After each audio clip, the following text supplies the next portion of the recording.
José Azeredo Lopes expõe a fragilidade das justificações apresentadas por Israel para atacar o Irão. Miguel Morgado está preocupado com o impacto do colapso da segurança pública sobre os mais pobres e sublinha que este é um debate contaminado de classismo. Raul Vaz nota, ao analisar o programa do governo, que o Chega perdeu o exclusivo das suas bandeiras. No papel selado, olhamos para a crise no setor da habitação. São os comentadores, hoje com Nuno Ramos de Almeida e comigo, Paula Cardoso. Os comentadores. Eles analisam, eles debatem, eles opinam, eles influenciam, eles discutem, eles ensinam, eles divertem, eles manipulam. Eles viciam a República. Bom dia, são de facto os comentadores. Hoje o Pedro Tadeu tirou folga, portanto estou só eu e a Paula, e vamos começar com uma declaração de Azeredo Lopes em que contesta os argumentos de Israel para atacar preventivamente o Irão. Há uma coisa que eu tenho como absolutamente certa. Neste momento, a maior pressão sobre Trump não é sequer interna, é por parte de Israel. E, portanto, a circunstância dele próprio ter dito que fala todos os dias com Benjamin Netanyahu mostra como, para Israel, seria uma má notícia se porventura não houvesse uma guerra total contra o Irão, e isto também está relacionado com o conjunto de justificações que foram sendo apresentadas para se iniciar este conflito. Eu tenho ouvido falar muito de ameaça iminente, legítima defesa preventiva. Parece-me que neste caso nada disto está verificado por várias razões.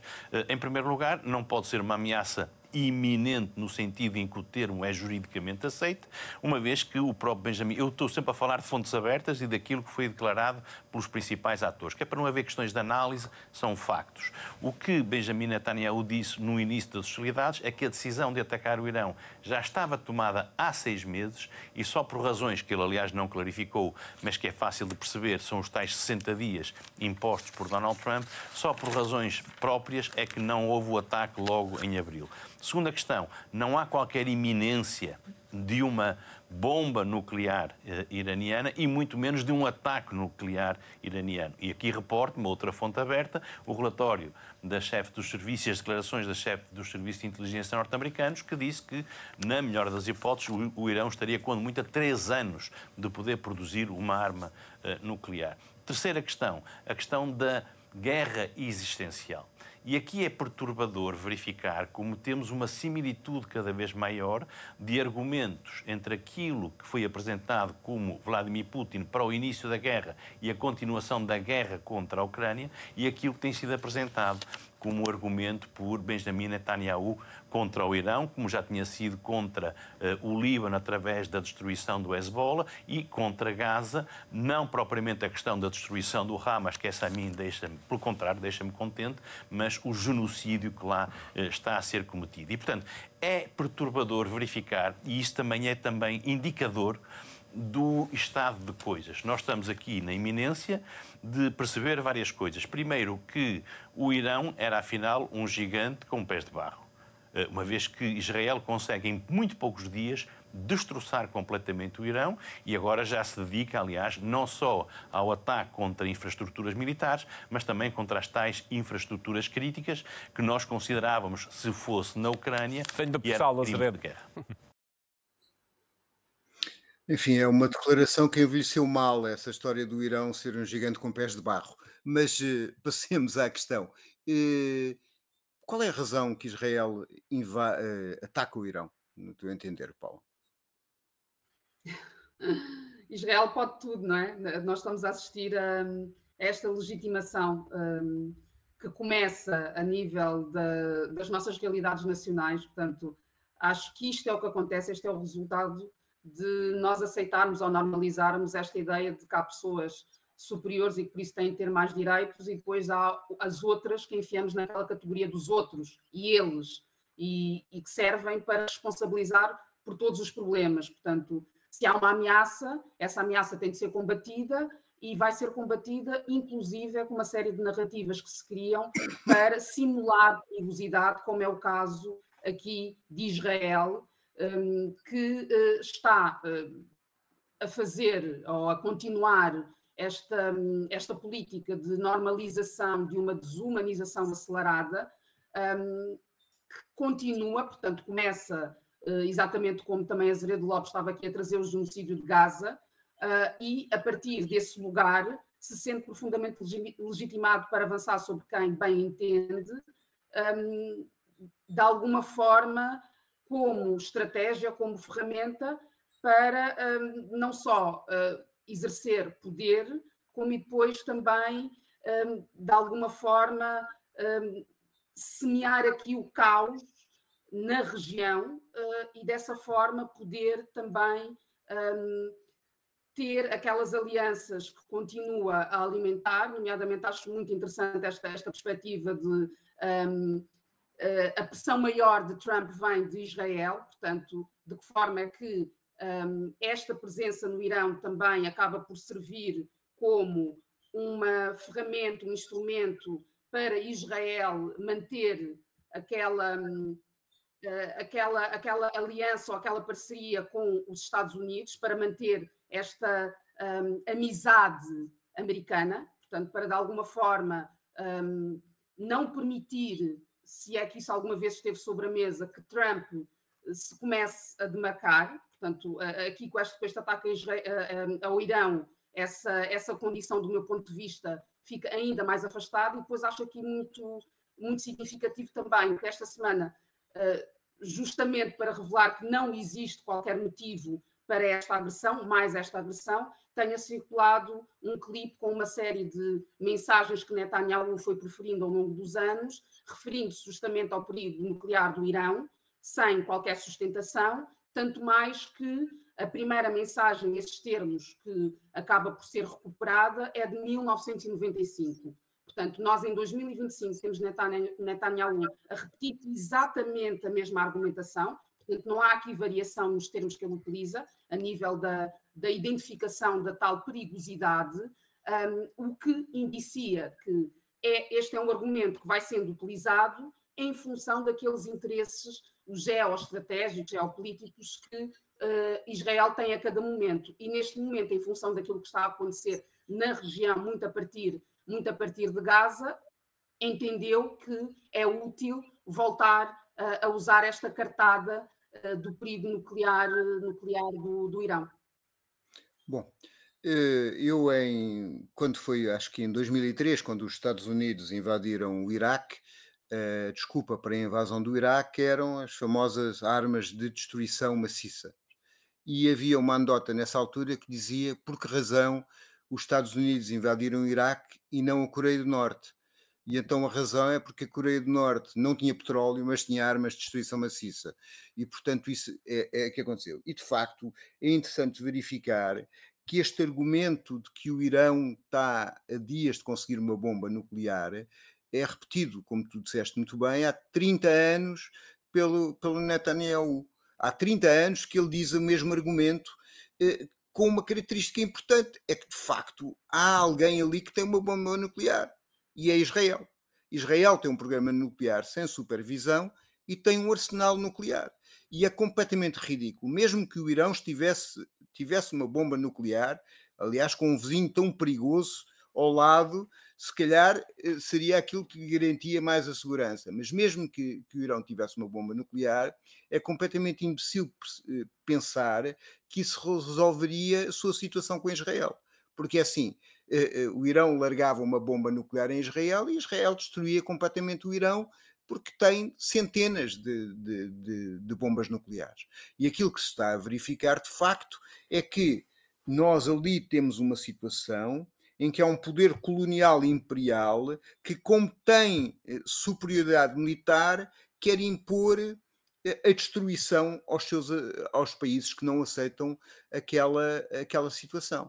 E a situação que a maior parte dos países não aceita é, de facto, a inexistência do Estado palestiniano e e o genocídio dos palestinianos. Portanto, nós temos uma situação que faz muito lembrar o colonialismo do século XIX, em que temos tido até agora guerras em que o dito exército civilizado confunde a razão com superioridade militar e mata os alegados selvagens sem sofrer baixas, coisa que aconteceu até atacarem o Irão. Neste momento vemos que, apesar do Irão estar muito abaixo do ponto de vista da capacidade militar, Israel está a provar do seu próprio veneno. Quando Israel diz o Irão está a violar as leis da guerra e é criminoso por ter acertado num hospital, e Israel destruiu todo o sistema sanitário de Gaza, destruiu 25 hospitais, prendeu os médicos, torturou-os, matou-os, e o pessoal médico e os doentes, deixou morrer as crianças nos hospitais. Portanto, estamos, de facto, perante uma situação em que Israel não tem nenhuma legitimidade, nem sequer para o ataque, nem tem legitimidade para estar a dizer que é vítima de qualquer coisa. E, portanto, o que é preocupante nesta situação, no meu entender, é que nós estamos convencidos, na Europa Ocidental e nos Estados Unidos, fizeram-nos convencer que Israel tem razão, quando Israel não tem razão nenhuma. Não tem razão em relação à questão da ameaça militar, não tem razão em relação à questão dos palestinianos, e depois nós comemos aquele discurso maravilhoso sobre os proxies, que o Irão é muito perigoso porque há uma série de proxies, como se os proxies tivessem nascido de geração espontânea. Há, de facto, um conjunto de movimentos e partidos políticos e em determinados países que há forças políticas apoiadas pelo Irão. Mas essas forças políticas já existiam, isto é, os xiitas já eram 30% ou 40% da população do Líbano antes do Irão os ter apoiado. A Palestina já estava ocupada antes de supostamente o Irão apoiar o Hamas. E a mesma coisa em relação ao Iémen com os Houthis. Portanto, há aqui aquilo que me assusta é que há, de facto, uma justificação colonizadora, de como a Paula dizia, que se baseia na ideia que há uns que são humanos e outros que não são humanos e que podem ser combatidos desta forma. Passamos à outra? Sim, só mesmo para sublinhar esta ideia de que eu acho que é mesmo um gesto para arrastar os Estados Unidos, ou seja, para garantir que eles entram. Portanto, para mim, é disso que se trata. Bom, então passamos a seguir aos Estados Unidos entrarem no Irão, ao Miguel Morgado, que descobriu que os pobres têm condições de vida complicadas, nomeadamente do ponto de vista da segurança pública. Ir atrás de fake news, em ter ansiedades. Claro. Agora, fazer como se fez durante anos em Portugal, que os partidos da esquerda pura e simplesmente proibiam a discussão dos temas da segurança do espaço público, isso é um regulamento, pelo menos da minha parte, eu não aceito, Não nem é o isso que eu farei. estou a fazer. Acho muito bem que os portugueses prezem a segurança pública que ainda existe, pelo menos na maior parte do território, volto a dizer, não é em todo o território. Isso é de um classismo horrível, é de quem não frequenta os bairros limítrofes de Lisboa, do Porto, da margem sul do distrito da minha terra, é quem não conhece essas regiões, ou quem não conhece o abandono de muitas populações envelhecidas, por exemplo, no Alentejo, que estão mais ou menos entregues a si próprias e quando há um fenómeno de violência não têm a quem recorrer. E isso é uma falha do Estado português, sim. E é uma perda do bem da segurança pública, sim. Acho muito bem que nós estejamos aqui a celebrar esse bem, que é um bem público, mas também acho que tem que haver uma preocupação e uma obrigação dos representantes da nação com este tema. Porque, eu volto a dizer isto, os principais prejudicados quando há um colapso da segurança pública, seja numa cidade, num bairro ou num território, não são os ricos. São os mais pobres, claro. Não são os meninos comentadores como eu da SIC Notícias. É a malta mais pobre, é a malta que não tem direitos. São os imigrantes recém-chegados. Esses são os principais prejudicados com as pessoas que vivem em habitação social, que têm bairros muito mais problemáticos. São essas pessoas que são prejudicadas com o colapso da segurança pública. E eu vejo é que muitas vezes se esquecem essas pessoas, como se elas não contassem. Eu, do meu lado, eu posso garantir que não vamos esquecer dessas pessoas. Meus senhores, muito obrigado. Achas mesmo que a esquerda proibiu as pessoas de falarem da segurança este tempo todo? Bem, eu adoraria que a esquerda tivesse esse poder que Miguel Morgado e tantos comentadores de direita lhe atribuem.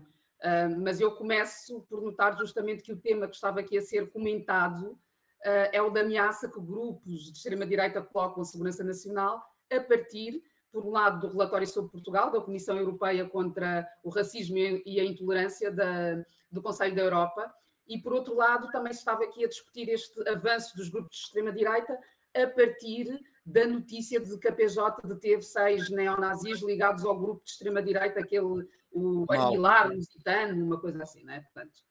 Portanto, grupo esse em que estava um chefe da PSP. Portanto, estamos a falar de uma operação que resultou também na apreensão inédita de armas 3D. E perante estes factos, não é, em que se aponta uma vez mais para o envolvimento das forças de segurança na degradação daquela que é a segurança pública, a realidade da segurança pública, Miguel Morgado o que é que faz? Prefere desconversar. Portanto, prefere ignorar que a esquerda, a quem ele atribui poderes de proibir as discussões no país, tem alertado para esta infiltração da extrema-direita em várias instituições, nomeadamente nas polícias. Se Miguel Morgado estivesse efetivamente a acompanhar a realidade das pessoas mais vulneráveis que ele está a referir no seu comentário, saberia que a ação das autoridades é que tem ameaçado a sua existência. Portanto, saberia também que o classismo horrível a que ele se refere e que supostamente o indigna está bem expresso no rótulo de problemático que ele colou no seu comentário aos bairros das periferias, onde a violência policial continua a matar. Portanto, era sobre isso que eu também gostaria de o ouvir a pronunciar-se quando faz esta análise dessa exclusão de determinados grupos. Agora, numa coisa estamos de acordo, não é? Os grupos de extrema-direita não ameaçam os meninos comentadores como Miguel Morgado, porque apreciam que continua a alimentar a ficção de uma ameaça de extrema-esquerda. Porque na semana passada, o mesmo Miguel Morgado, no mesmo espaço de comentário, comparou a violência da extrema-direita aos protestos de ativistas climáticos. Portanto, revelando o quê? Que para a direita, que ele representa, pelos vistos, o valor de um fato manchado de tinta é exatamente o mesmo do valor de uma vida humana. Portanto, e eu termino lembrando que Miguel Morgado não revelou qualquer preocupação com as pessoas migrantes, que ele agora diz que está a proteger ou a tentar proteger, quando a polícia decidiu encostar dezenas de pessoas de pele escura à parede no Martim Muniz. Pelo contrário, nessa ocasião, acusou a esquerda de fazer propaganda a partir de uma fotografia, porque para ele o problema daquela operação estava tão somente numa fotografia. Se não houvesse fotografia, não havia discussão, porque, segundo ele, aquela é uma intervenção normalíssima. Bom, eu queria realçar que o fato em questão era caro e, portanto, percebe-se a preocupação de Miguel Morgado sobre o fato. Mas, fora isso, eu acho a coisa mais significativa é ele achar que a integração dos bairros de classe trabalhadora migrante e racializada se faz pela polícia. E é de facto aquilo que tem acontecido.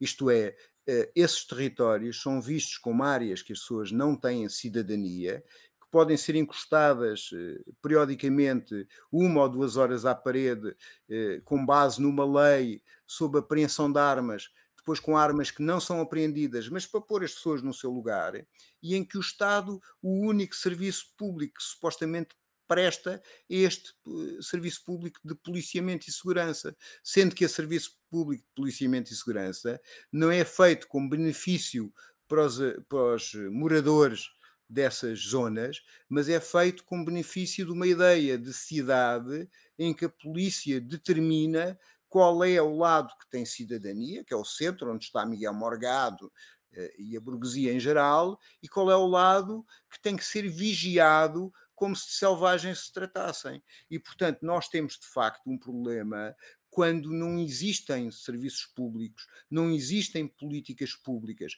não existem transportes, não existem equipamentos sociais, não existe sociedade e investimento do Estado em populações trabalhadoras. E apenas aquilo que se verifica é que essas populações têm que ser devidamente policiadas, porque aqui del Rei, que podem querer qualquer coisa mais. Mais alguma coisa? Não. Então, passamos, isto sem o Pedro Tadeu, isto faz-se a grande velocidade, não sei se tens reparado, não é? Bom, temos aqui o Raul Vaz, que diz que não é bem verdade que o governo esteja a querer se apropriar exclusivamente das bandeiras do Chega, mas é verdade que há assuntos que o Governo está a dar relevância e que o Chega dá também. Houve aqui muito essa aproximação ou essa tentativa de tomada das medidas do Chega? Penso que não. Eu penso que as medidas do Chega, aliás, nota-se, eu julgo, pelo menos eu noto que André Ventura não está tão à vontade como tem estado no último ano. Porque há medidas à vontade em que sentido? No sentido em que o Governo, podemos ir pela linha de que eles estão a adquirir algumas medidas do Chega. Mas penso que essas medidas são cumpridas, algumas delas, bem entendido, são cumpridas pelos portugueses. São necessárias. Repara, há um ano e poucos meses, quando houve a anterior campanha eleitoral, e Pedro Passos Coelho fez aquele discurso no Algarve falando da imigração e, de certa forma, falando também da segurança, caiu o Carmo e a Trindade. Passado um ano, isto é muito rápido, o Partido Socialista, liderado inclusive por Pedro Nuno Santos, aceitou isso como um problema da sociedade de hoje. Qualquer governo responsável tem que encarar essas dificuldades e esses problemas. É aquilo que eu acho que Luís Montenegro tem que fazer. É evidente, tem que fazer de uma forma que os portugueses percebam que as suas condições de vida melhoram de uma forma substantiva e evidente. E isso não é fácil. A Helena já disse as dificuldades de certa legislação que não é fácil de alterar. De qualquer das formas, eu não penso que seja... Aliás, André Ventura tem essa dificuldade hoje em dia, ou seja, há bandeiras, por isso é que ele vai pelas comissões parlamentares de inquérito, há bandeiras do Chega, que já não são só exclusivamente do Chega. Em relação à questão financeira, que o Partido Socialista, António Mendonça Mendes, ontem foi muito assertivo ou crítico disso. Repara, há uma nuance hoje, também do Ministro dos Estrangeiros, que não são contas certas, são contas justas. Isto abre espaço para não haver aquela obsessão das contas certas, que marcou Portugal na última década, mas ser mais justo na distribuição. Bom, eu queria aqui sublinhar duas coisas que me parecem interessantes. Uma é quando Raul Vaz diz que agora, que quando o Passos Coelho falou sobre a ligação entre segurança e imigração, era isso que ele tinha falado, caiu o Carmo e a Trindade. E hoje é uma espécie de consenso nacional do centro-esquerda para a extrema-direita. Isso é bastante interessante, porque aquilo que nós verificamos, e eu farto-me de citar isto, quando há uma sondagem aprofundada dos problemas que os portugueses sentem como mais importantes a seguir às eleições europeias, em primeiro lugar está o Serviço Nacional de Saúde, em segundo lugar estão os baixos salários e em terceiro lugar está a questão da habitação.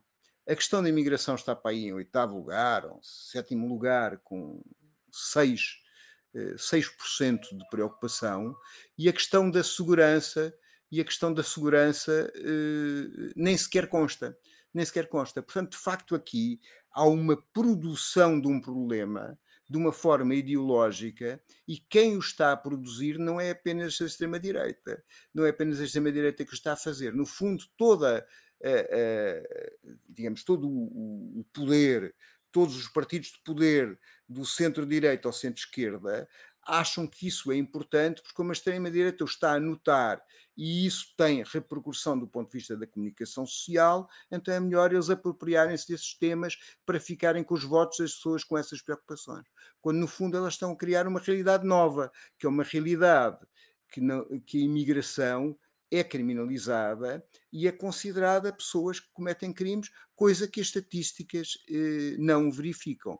Depois há aqui um segundo mantra que eu gostaria de sublinhar, que é este mantra que todos os comentadores de direita fazem, que é, para distribuir riqueza, a gente tem que produzir riqueza. Meus caros amigos, este país já produz riqueza desde 1143. O problema é que a distribuição é má. E sendo a distribuição má, verifica-se quando há a pandemia, quando há as crises financeiras, quando há a inflação e as guerras, os ricos tornam-se mais ricos. O que significa que não estamos dependentes de produzir ainda mais riqueza para conseguir uma igualdade social. O que nós precisamos é que toda a riqueza seja distribuída tendo em vista uma maior igualdade social, porque isso também configura um outro tipo de país e um outro tipo de economia com pessoas mais ricas e com uma economia que vai produzir coisas mais capazes. Paulo, o que é que tens a dizer sobre esta ideia do Raul Vaz, que há uma apropriação bondosa de alguns temas que por acaso o Chega fala? Olha, eu acho significativo que o Raul Vaz tenha começado por dizer que não há aqui, não é, uma apropriação da agenda do Chega, para depois a seguir dizer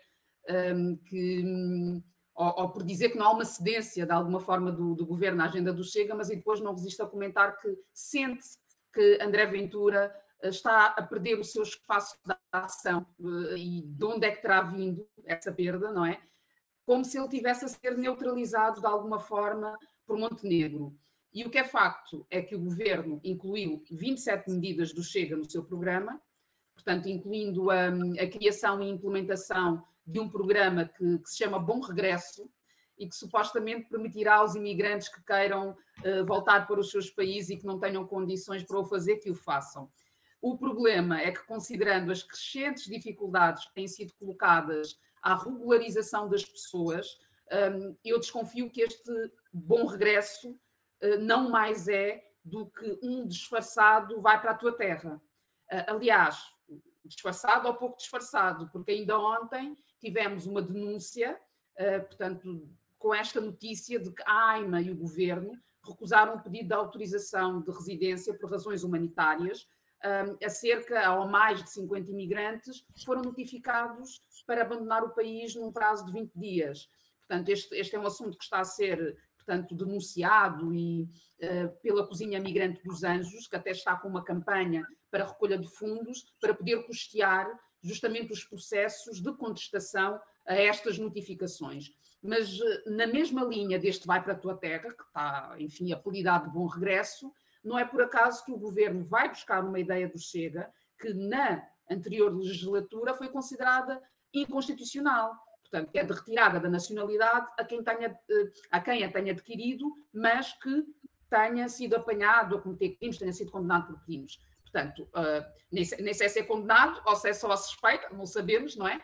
Mas mesmo que a AD tenha dito logo a seguir que não há perdas de nacionalidade automáticas, portanto, que este é um processo que vai ter de passar pelo crivo de um juiz, a questão é que, considerando os vieses que estão mais do que identificados na nossa justiça, eu não vejo qualquer motivo para ficar descansada com esta pretensa salvaguarda que é aqui apresentada pelo governo de que os juízes, a justiça, os tribunais é que vão decidir esta retirada da nacionalidade. Portanto, o que fica aqui demonstrado com esta implementação, com esta adaptação das medidas do Chega, que para Raul Vaz são compreendidas pelos portugueses e são necessárias, não é? O que fica demonstrado é que não é não de Montenegro, na verdade é performático, porque na prática há aqui, naquela que é a linha do governo, um adotar daquela que é a agenda do Chega. Portanto, o Chega não está no governo,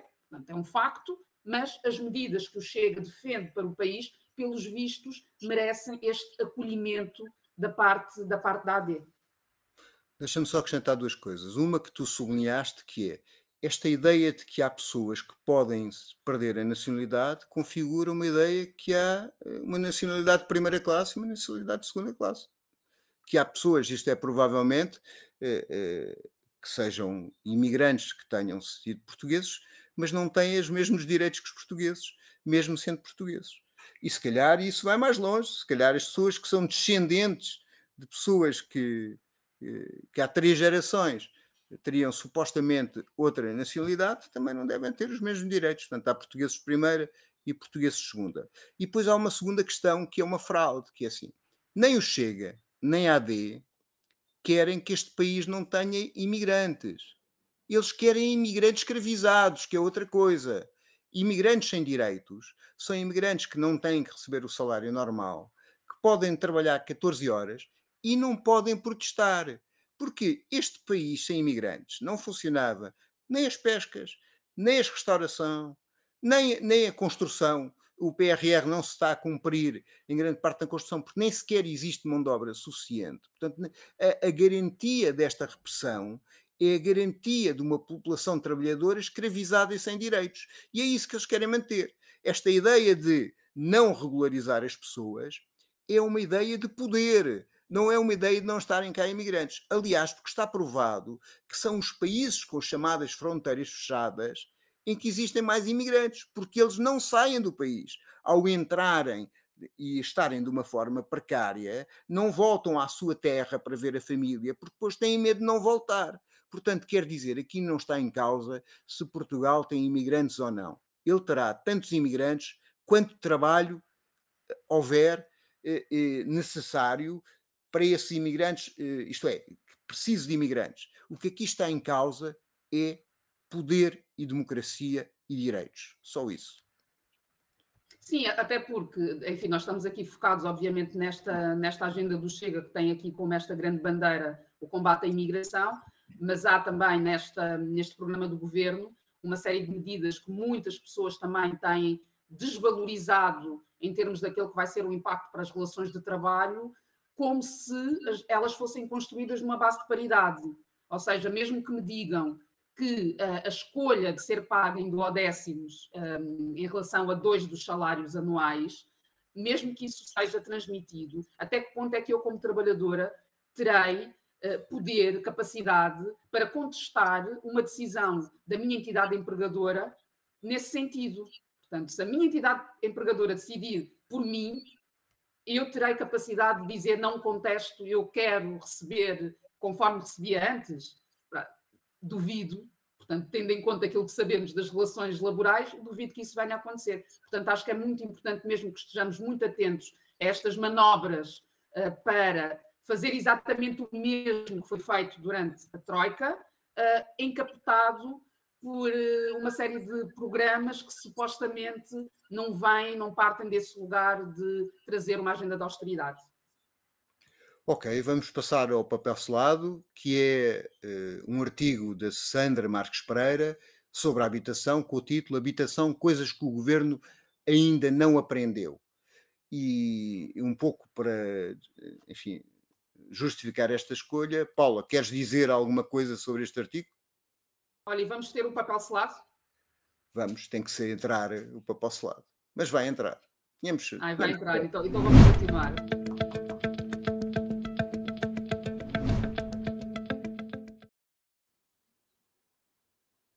Não vamos ter aquele scroll down habitual que o Pedro faz? Ou vamos? Vamos ter tudo o que temos direito. Eu acho que este artigo poderia, portanto, se retirarmos o habitação, portanto, antes das coisas que o Governo ainda não aprendeu, caberia aqui tudo, não é? Basicamente, na minha perspectiva. Portanto, esta questão da crise da habitação e uma série de argumentos que são aqui apresentados que eu subscrevo e que têm que ver com o facto de o Governo ignorar aquelas que são as análises que têm sido feitas a nível internacional sobre as possibilidades de transformação, de combate a esta crise.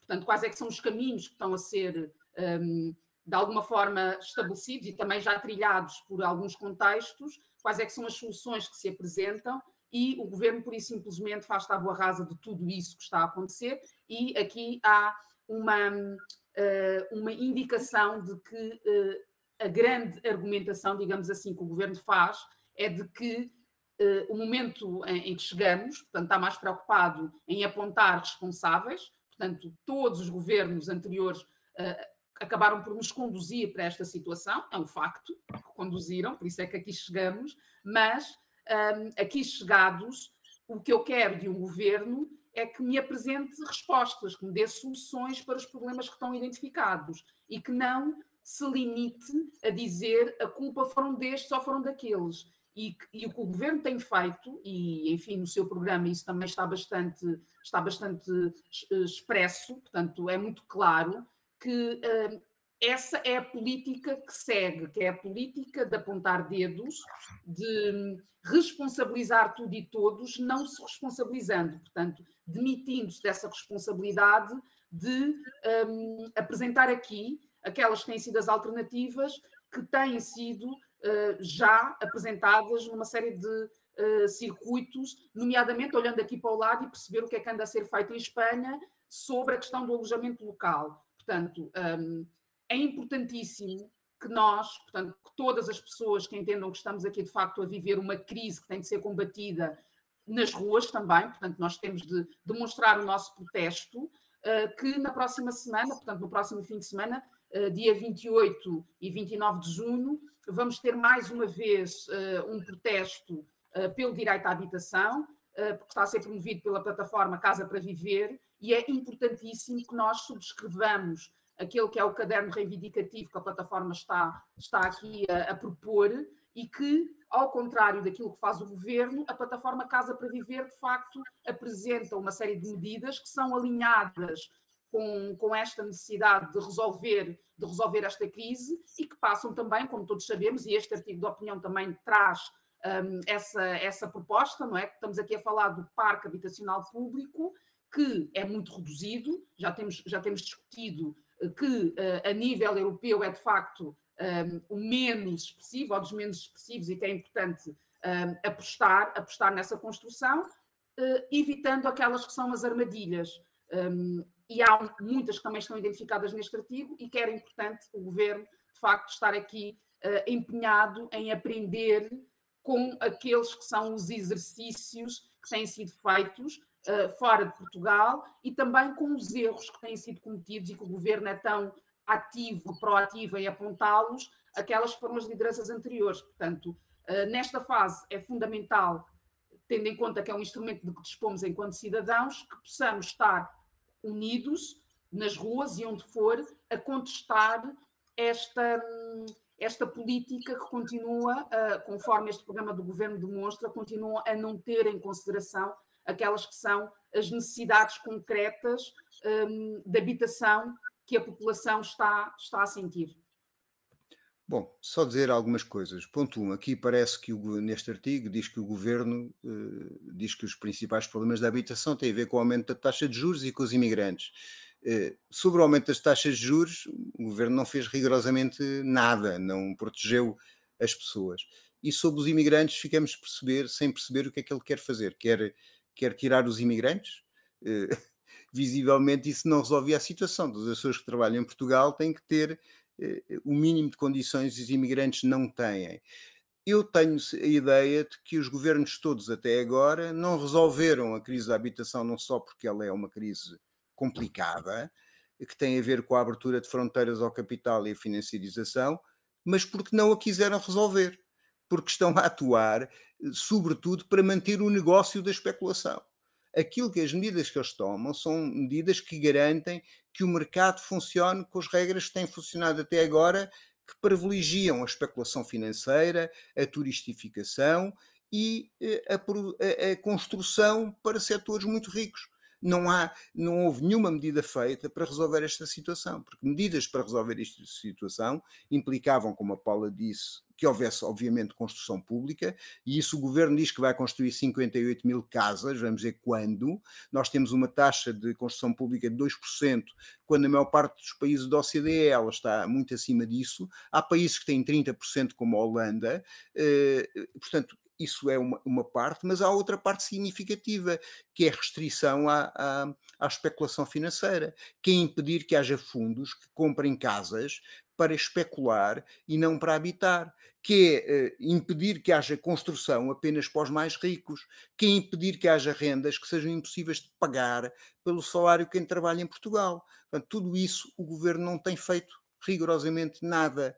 Portanto, nele não aprende com os erros, porque na prática o que ele está a garantir é um grande negócio e não a intervir de uma forma a que haja mais habitação. Estamos? Estamos e vamos para a rua no próximo fim de semana. Exatamente, vamos para a rua no próximo fim de semana, altura em que provavelmente o Pedro Tadeu até tossi regressará, e boa semana. Os comentadores. Eles analisam, eles debatem, eles opinam, eles influenciam, eles discutem, eles ensinam, eles divertem, eles manipulam. Eles viciam a República.